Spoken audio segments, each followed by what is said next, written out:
नमस्कार दोस्तों, आप सबों का मेरे YouTube चैनल जय श्री राम पर स्वागत है।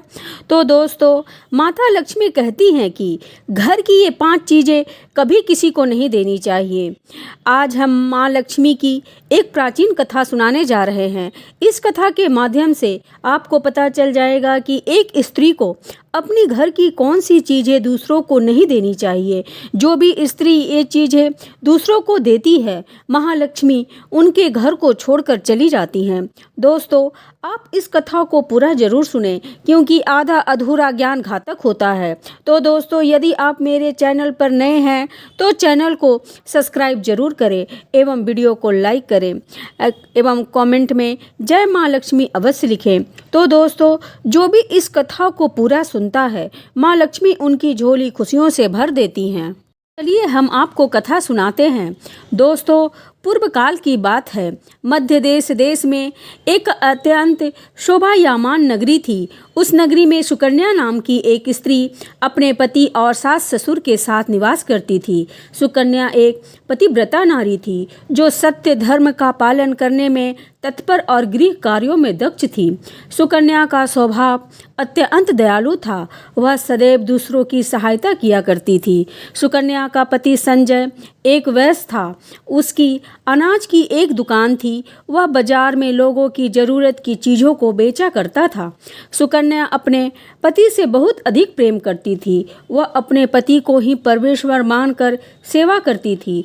सुकन्या नित्य पति से पहले जागती थी, अपने घर के आंगन को स्वच्छ करती थी, फिर रंगोली बना करके उसकी सजावट करती थी। उसके बाद वह अपने घर को स्वच्छ करती, फिर स्नान आदि कार्यों को समाप्त करके वह तुलसी को जल देती थी और देवी देवताओं का पूजन करती थी। इस प्रकार से रोजाना यह कार्य करती थी। सुकन्या ने कभी किसी का अनादर नहीं किया। वह सभी के साथ मधुर वाणी में बातें करती थी। सभी लोग सुकन्या को देखकर कहते थे कि ये तो साक्षात लक्ष्मी का समान गुणों वाली स्त्री है। ये अपने परिवार का कितने अच्छे से ख्याल रखती है। इसके अलावा सुकन्या दान धर्म करते समय भी कभी भी अपने हाथ पीछे नहीं खींचती थी। उसके द्वार पर जो भी याचक आता था, वह उसे दान दिए बिना कभी नहीं भेजती। उसके द्वार से कोई खाली हाथ नहीं जाता था। जो भी भूखा उसके द्वार पर आता तो वह भरपेट भोजन करके ही लौटता था, जिससे उसके द्वार पर आए सभी याचक अत्यंत प्रसन्न होकर और आशीर्वाद देकर ही लौटा करते थे। इतना ही नहीं, सुकन्या अपने पड़ोसियों की भी सहायता किया करती थी। उसके पड़ोसी में जो भी गरीब और दुखी लोग रहते थे, उसे भी वह नित्य भोजन दिया करती थी। पड़ोसियों को जो जो चीज़ें लगती, सुकन्या बिना विचार किए ही दे दिया करती थी, जिस कारण सुकन्या के पड़ोसी भी उसका अत्यधिक सम्मान करते थे और कहते थे कि ये सुकन्या तो देवी है, देवी साक्षात अन्नपूर्णा माँ ने ही सुकन्या के रूप में जन्म लिया है। लोग जब भी सुकन्या की प्रशंसा करते तो वह सभी उसके विषय में अच्छी ही बातें करते थे, लेकिन लोगों की बातें सुनकर भी सुकन्या ने कभी घमंड नहीं किया। वह उन लोगों से हमेशा आदर और सम्मान से ही बात किया करती थी। फिर एक दिन की बात है कि सुकन्या की एक पड़ोसन उसके घर पर आती है। सुकन्या उसका आदर करती है और बड़े प्रेम से उसे कहती है कि हे बहन, हमारे घर में तुम्हारा स्वागत है। आज किस कारण से तुम्हारा मेरे घर पे आगमन हुआ है? यदि कोई वस्तु चाहिए हो तो मांग लो, मैं तुम्हारी अवश्य मदद करूंगी। सुकन्या की पड़ोसन कहती है कि हे सुकन्या बहन, आज मेरे घर में बहुत सारे मेहमान आए हैं, उसके लिए मैं भोजन बना रही हूँ। इसलिए रोटी बनाने के लिए मैं तुमसे चकला बेलन और तवा मांगने आई हूँ। यदि तुम कुछ समय के लिए मुझे चकला बेलन और तवा दे दोगी तो बड़ी कृपा होगी। मैं काम होने के बाद जल्दी ही लौटा दूंगी। सुकन्या कहती है कि ये बहन, इसमें क्या बड़ी बात है? अभी मुझे चकला बेलन की ज़रूरत नहीं है, इसलिए तुम मेरा चकला बेलन और तवा ले जा सकती हो। रुको, मैं तुम्हें अभी ला कर देती हूँ। सुकन्या रसोई घर में जाती है और रसोई घर से चकला बेलन और तवा लाकर उस पड़ोसन को दे देती है। तब पड़ोसन कहती है कि हे बहन, तुम्हारा बहुत बहुत धन्यवाद। आज तुमने मेरा काम सफल कर दिया। मैं अपने मेहमानों को भोजन करा करके तुम्हारा चकला बेलन और तवा वापस कर दूंगी। सुकन्या कहती है कि हे बहन, चिंता की कोई बात नहीं है, जब तुम्हारा कार्य पूर्ण हो जाएगा तब तुम लौटा देना। फिर पड़ोसन सुकन्या का चकला बेलन और तवा लेकर चली जाती है। कुछ समय बाद कुछ अन्य स्त्री सुकन्या के घर आती है। सुकन्या उसका भी प्रेम से आदर करती है और कहती है, पधारो बहन, आज तुम्हें मुझसे क्या काम है, संकोच ना करो और बताओ तुम्हें मुझसे क्या चाहिए, मैं तुम्हारी मदद जरूर करूंगी। तब वह स्त्री कहती है कि हे बहन, मेरे घर में बहुत गंदगी हो गई है और मेरे घर को साफ करने के लिए मेरे घर में कुछ भी नहीं है, इसीलिए मैं तुम्हारे पास झाड़ू मांगने के लिए आई हूँ।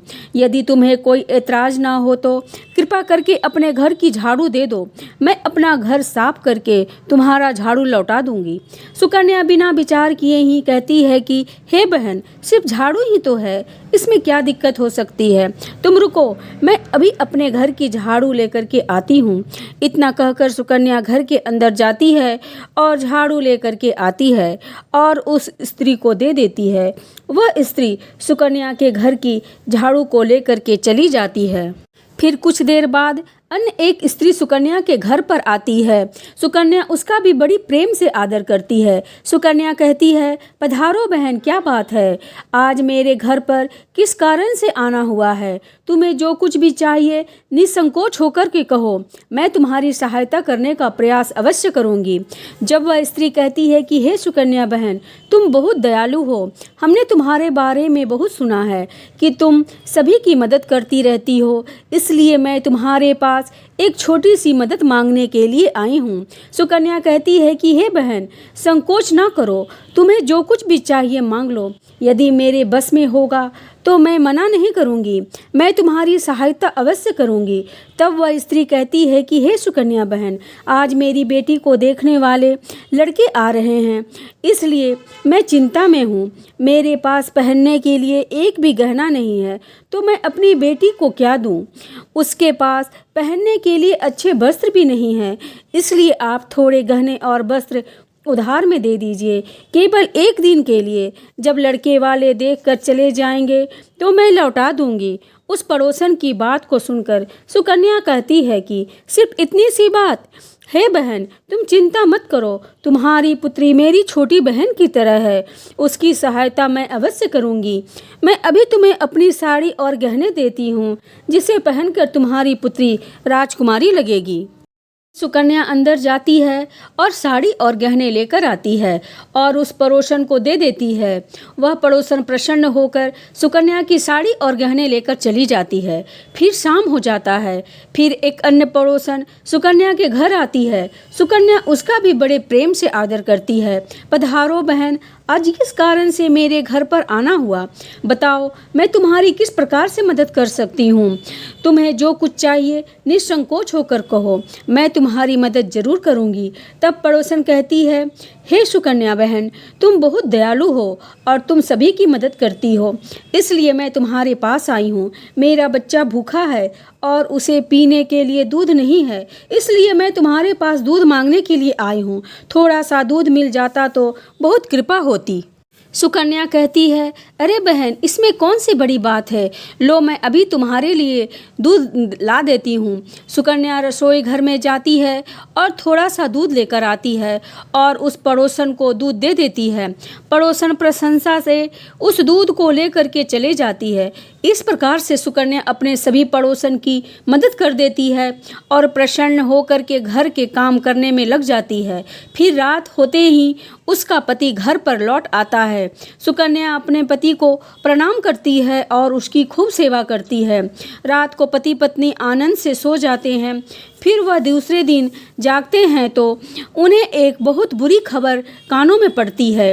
एक आदमी दौड़ता हुआ सुकन्या के घर आता है और सुकन्या के पति से कहता है कि हे भाई, कल रात में आपकी दुकान किसी ने लूट ली है, सारा माल गायब है। सुकन्या का पति एकदम से घबरा जाता है और दौड़ते हुए अपने दुकान पर जाता है तो देखता है कि उसका सारा माल किसी ने लूट लिया है।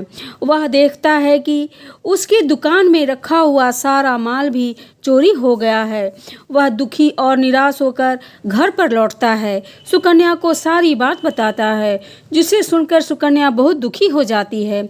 सुकन्या कहती है, हे स्वामी, आप चिंता मत कीजिए, हमारे घर में अभी बहुत सारा धन रखा हुआ है, जिससे आप फिर से व्यापार शुरू कर सकते हैं। फिर सुकन्या अपनी घर की तिजोरी देखती है तो वह भी पूरी तरह से खाली दिखाई देती है। उसके अंदर का भी सारा माल चोरी हो चुका था।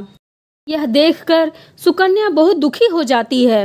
उसे समझ में नहीं आता है कि ये कैसे हुआ। सुकन्या का पति उस पर बहुत क्रोधित हो जाता है और पूछता है कि सुकन्या, सच सच बताओ कि घर में रखा हुआ सारा पैसा कहाँ गया।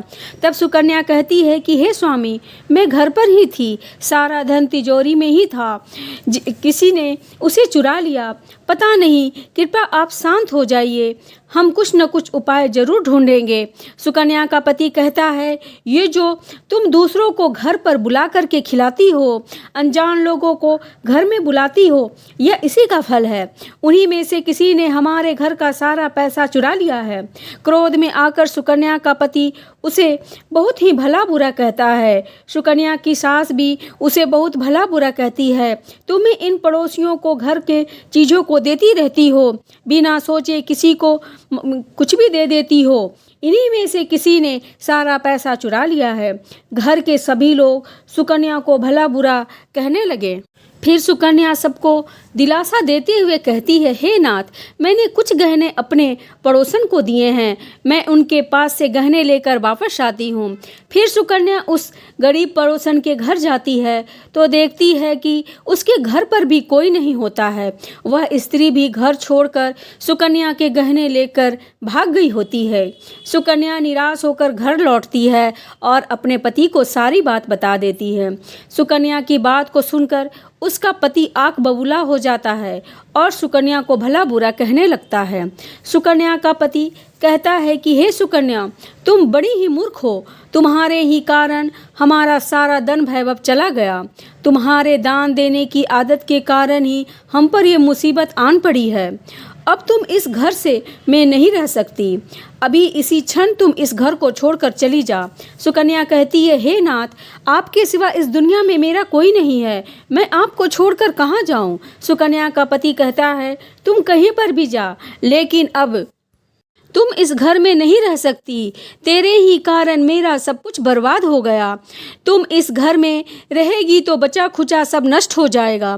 सुकन्या अपने पति को हाथ जोड़कर विनती करने लगती है, हे स्वामी, ऐसा मत कीजिए, मैंने कोई अपराध नहीं किया है, आपके बिना मैं जीवित नहीं रह सकती, इस दासी को घर से मत निकालिए। किंतु सुकन्या का पति उसकी एक नहीं सुनता है और उसे घर से धक्के मार कर निकाल देता है और कहता है कि तुम इस घर से चली जा और अब लौटकर कभी मत आना। चाहो तो किसी नदी में कूदकर अपनी जान दे दो, लेकिन अब तुम मेरे साथ इस घर में नहीं रह सकती। फिर सुकन्या रोते हुए अपने पति के घर को छोड़कर चली जाती है। चलते चलते सुकन्या माता लक्ष्मी के मंदिर में जाती है और माँ लक्ष्मी से प्रार्थना करते हुए कहती है कि हे माँ, मैंने ऐसा कौन सा पाप किया है जो मेरी ऐसी दशा हुई है। हे माँ लक्ष्मी, मैं तो नित्य आपकी पूजा करती थी, फिर भी आपने मेरा घर क्यों छोड़ा। कृपया मुझे बताओ माँ कि मैंने ऐसा कौन सा अपराध किया है जो आप हमसे रूठ गई हो। फिर सुकन्या वहीं बैठकर सोचने लगती है कि यदि मेरे पति मुझे स्वीकार नहीं करेंगे तो मैं जीवित रहकर क्या करूँगी।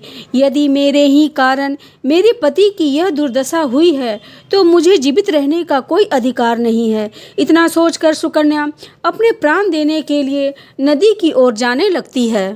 नदी के किनारे जाकर सुकन्या नदी माता से प्रार्थना करती है, हे माँ लक्ष्मी, अब मैं अपने प्राण देने जा रही हूँ। यदि मेरे द्वारा आपकी पूजा में कोई कमी रह गई है तो मुझे माफ़ करो। मैं अपने पति के बिना जीवित नहीं रह सकती, इसलिए अब मैं इस नदी में कूदकर अपने प्राण दे दूंगी। इतना कहकर सुकन्या नदी में कूदने वाली ही होती है, तभी साक्षात माँ लक्ष्मी उस स्थान में प्रकट हो जाती हैं और माँ लक्ष्मी सुकन्या से कहती हैं, रुक जाओ सुकन्या, रुक जाओ पुत्री, ये तुम क्या कर रही हो। सुकन्या आँख खोलकर देखती है तो साक्षात माँ लक्ष्मी उसके सामने खड़ी हैं। माँ लक्ष्मी के दर्शन करके सुकन्या बहुत प्रसन्न हो जाती है और माँ को बारंबार नमस्कार करते हुए कहती है कि हे माँ लक्ष्मी, मुझे क्षमा करो, मैं बहुत बड़ा पाप करने जा रही थी। तब देवी लक्ष्मी कहती हैं कि हे सुकन्या, मनुष्य को कभी भी स्वयं अपने प्राण नहीं देने चाहिए, ये महापाप है। ईश्वर ने जो शरीर प्रदान किया है उसे ऐसे नष्ट नहीं करना चाहिए।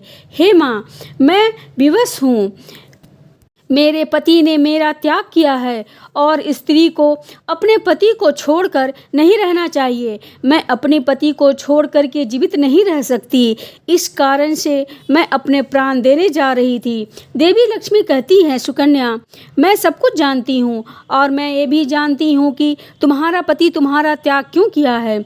ये सब तुम्हारे ही भूल के कारण हुआ है। तुमने अनजाने में कुछ ऐसी चीज़ों का दान किया था जिस कारण से मुझे तुम्हारा घर छोड़कर जाना पड़ा। जो भी स्त्री ये चीज़ें दूसरे को देती है उसके घर में मेरा वास नहीं होता। मैं उन वस्तुओं के साथ ही उसका घर छोड़कर चली जाती हूँ। तब सुकन्या कहती है कि हे माँ, ऐसी वो कौन सी वस्तु है, कृपा आप हमें बताइए। मैंने ऐसी कौन सी वस्तुओं को दान किया जिस कारण से आपने मेरे घर का त्याग कर दिया है। तब देवी लक्ष्मी कहती हैं, हे पुत्री, तुम ध्यान से सुनो, मैं तुम्हें उन चीज़ों के बारे में बताती हूँ जो किसी भी स्त्री को दूसरों को नहीं देना चाहिए। इन चीज़ों का दान करने पर मैं उस घर को छोड़कर चली जाती हूँ। हे सुकन्या, सबसे पहली वस्तु है चकला बेलन और तवा। किसी भी स्त्री को अपने घर का चकला बेलन और तवा कभी दूसरे को नहीं देना चाहिए। रसोई घर में इन वस्तुओं का महत्व सबसे अधिक होता है। इन वस्तुओं की पवित्रता सदैव बनी रहनी चाहिए। इन्हीं वस्तुओं पर भगवान विष्णु का प्रसाद बनाया जाता है और तवे पर बनी पहली रोटी भी गाय को खिलाई जाती है। इन चीज़ों को वस्तुओं को हमेशा स्वच्छ रखना चाहिए। दूसरे को देने पर यह अपवित्र हो जाती है, फिर इसका उपयोग अशुभ फल प्रदान करता है। इसलिए सुकन्या, जब तुमने अपनी रसोई घर का चकला बेलन और तवा अपनी पड़ोसन को देकर सबसे पहले भूल की है। आगे माँ लक्ष्मी कहती है कि हे सुकन्या, अब तुम दूसरी वस्तु के बारे में सुनो।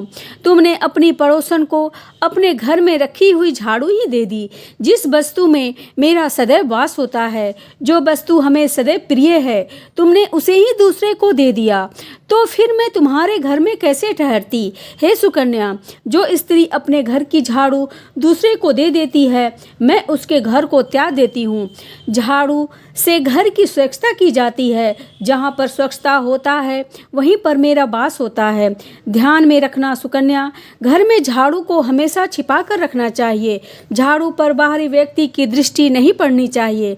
झाड़ू एक अत्यंत पवित्र वस्तु है, इसे पैर नहीं लगाना चाहिए और इससे कभी बिष्टा आदि गंदगी साफ नहीं करनी चाहिए। माँ लक्ष्मी कहती है कि हे सुकन्या, अब तुम तीसरी वस्तु के बारे में सुनो जो एक स्त्री को दूसरे को नहीं देना चाहिए। वह वस्तु है आभूषण। एक स्त्री को अपने आभूषण किसी अन्य महिला को नहीं देने चाहिए। मैं सदैव ही आभूषण में वास करती हूँ। स्त्री के 16 श्रृंगार में आभूषणों का बहुत बड़ा महत्व होता है। एक विवाहित स्त्री को अपने आभूषण किसी अन्य स्त्री को पहनने के लिए नहीं देना चाहिए। जो स्त्री अपने आभूषण अन्य स्त्री को देती है उसके जीवन में दुर्भाग्य आता है। हे सुकन्या, अब मैं तुम्हें चौथी वस्तु के बारे में बताती हूँ। किसी भी मनुष्य को शाम हो जाने के बाद कभी सफ़ेद वस्तुओं का दान नहीं करना चाहिए, किंतु तुमने शाम के समय दूध का दान किया था। शाम को दूध का दान करने से जीवन में दुर्भाग्य आता है। शाम को सफ़ेद रंग की चीज़ दान करने से मनुष्य के जीवन में अशुभ काल आता है।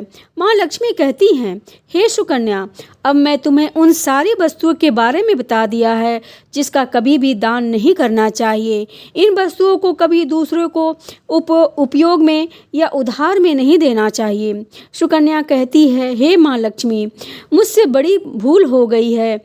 मैं इन बातों से अनजान थी। कृपा मुझे क्षमा करो और अब मुझे प्रायश्चित करने का उपाय बताओ।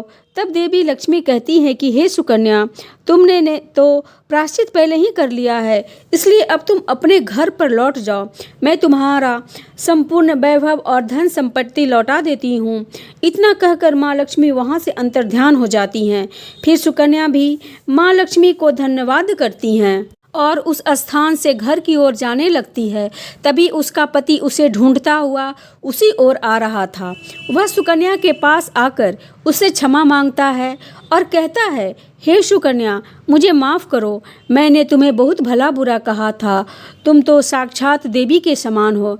माँ लक्ष्मी की कृपा से हमारा सारा धन वैभव वापस मिल गया है। जिन लोगों ने हमारा धन लूटा था उन्होंने हमारा धन लौटा दिया और तुम्हारा नाम लेते हुए क्षमा मांगी है। यह सुनकर के सुकन्या बहुत प्रसन्न होती है और अपने पति के साथ घर लौट जाती है। माँ लक्ष्मी की कृपा से सुकन्या के घर पर फिर से सुख समृद्धि आ जाती है। फिर उसके बाद से सुकन्या ने अपने घर से ये 4 चीज़ें कभी दूसरे को नहीं दिया। तो दोस्तों, उम्मीद है कि ये जानकारी आपको पसंद आई होगी। यदि वीडियो अच्छी लगी हो तो लाइक ज़रूर करें। जय माँ लक्ष्मी, जय श्री राम।